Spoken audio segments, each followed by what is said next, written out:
प्यारे बच्चों, कैसे हैं आप सब? आशा करती हूँ आप सब अच्छे होंगे, स्वस्थ होंगे। स्वागत है आपका इस कक्षा में। आइए आज हम पढ़ते हैं व्याकरण का पाठ 19 निबंध लेखन, जिसको हम अंग्रेजी में एसे राइटिंग कहते हैं। तो निबंध का अर्थ होता है किसी भी विषय को शब्दों में बांधना, है ना। शब्दों में बांधना मतलब उसको विस्तार से लिखना। और निबंध लेखन जो है अनुच्छेदों का समावेश होता है कि छोटे छोटे अनुच्छेद हम लिखते हैं। अनुच्छेद लेखन आपने पढ़ा होगा। तो अनुच्छेद होता है एक 10 या 12 पंक्तियों का एक पैराग्राफ, जो हम जिसको बोल देते हैं। और उन पैराग्राफ यानी अनुच्छेदों के समावेश को हम निबंध कहते हैं। ठीक है। निबंध जो है 3 भागों में लिखा जाता है विस्तार से, कि प्रारंभ, मध्य और अंत। तो आइए विस्तार से जानते हैं निबंध के बारे में।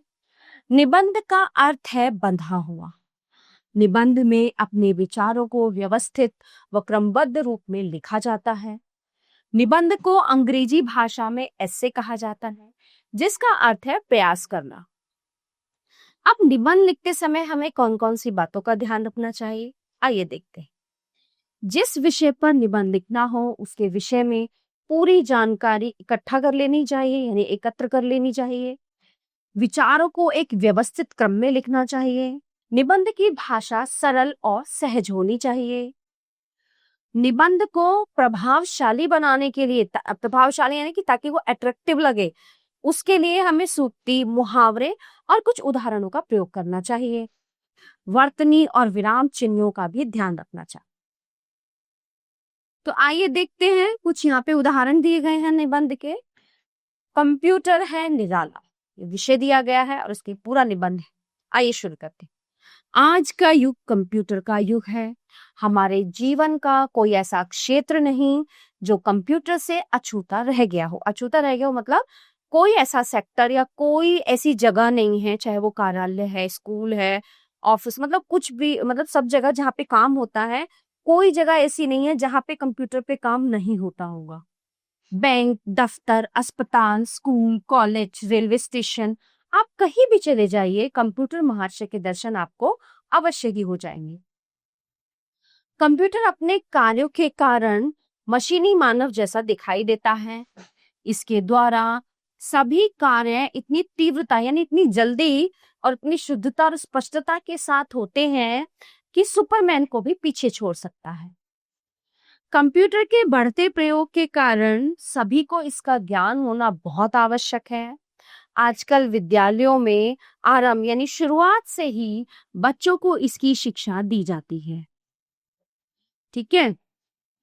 कंप्यूटर पर इंटरनेट की सहायता से बच्चे अपनी पढ़ाई से संबंधित कोई भी जानकारी चुटकी बजाते ही यानी कि मिनटों में ही प्राप्त कर लेते हैं।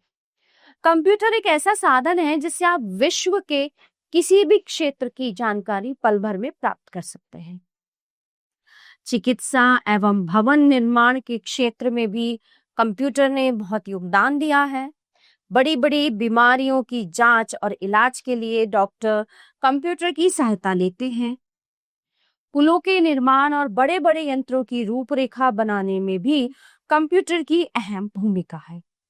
अब बैंकों तथा अन्य कार्यालयों में दस्तावेजों को संभालने के लिए कंप्यूटर का प्रयोग किया जाता है। कंप्यूटर का प्रयोग करना कठिन नहीं है, अपितु जब आपको एक बार ये सीखना आ जाए तो बहुत सरल है। केवल अभ्यास और समय देने की आवश्यकता। कंप्यूटर आज के युग की प्रमुख आवश्यकता है, अतः हम सभी को इसे अपनाना चाहिए और इसका सही उपयोग करना चाहिए। चलिए ठीक है। अब देखिए यहाँ पे और भी विषय दिए गए हैं। सुबह की सैर, पेड़ पौधे, और मैं हूँ दिल्ली। ठीक है, इस तरह से और भी विषय हैं यहाँ पे निबंध के जो आपको स्वयं पढ़ने हैं। यदि मैं डॉक्टर होता तो ये आप स्वयं इनका अध्ययन करेंगे और यहाँ पे कुछ विषय दिए गए हैं जिनके बारे में आप अपने शब्दों में निबंध लिखिए। ठीक है। तो प्यारे बच्चों, ये पाठ यहीं पे समाप्त होता है। आशा करती हूँ आपको अच्छे से समझ आया होगा। मिलते हैं अगली कक्षा में। धन्यवाद।